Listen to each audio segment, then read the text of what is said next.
It's a fine line between being authentic to where you are at the moment and also challenging where you are at the moment, I think. What part of the reason that I think it's important for us to show up in this space, in this virtual podcasty space and on video, is because, I want to give other people permission to be vulnerable as well and to show up when maybe you don't feel like it and to do the things that you know will make you feel better even when it's really hard to do them. Because this every single time we've sat down to do a podcast has shifted me from to yay.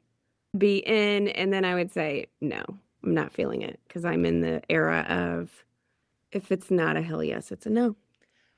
I think I have found that where there is a lot of resistance, that's a really good spot to just pause and ask myself, is there resistance because it's something I need to do? And I feel like this is absolutely something I need to do. And admitting that we're stuck is hard.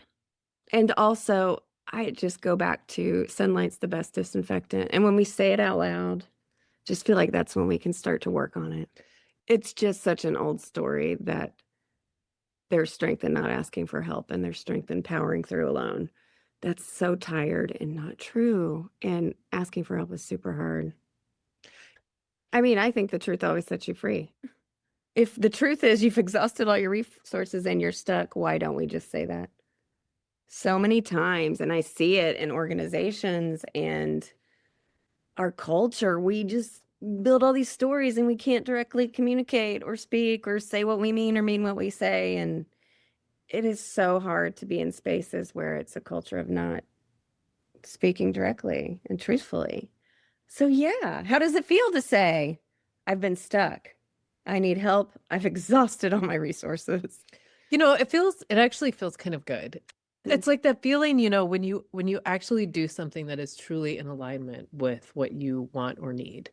Mhm. And that feeling is it's like an expansive, like whoosh.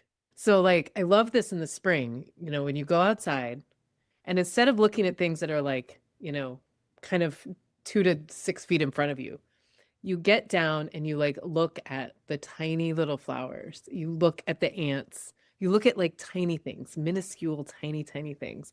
And it's like this shift in perspective that's not just visual, but for me, it's like, I don't know, it changes my energy. When your perspective gets bigger, it dilutes your bitterness.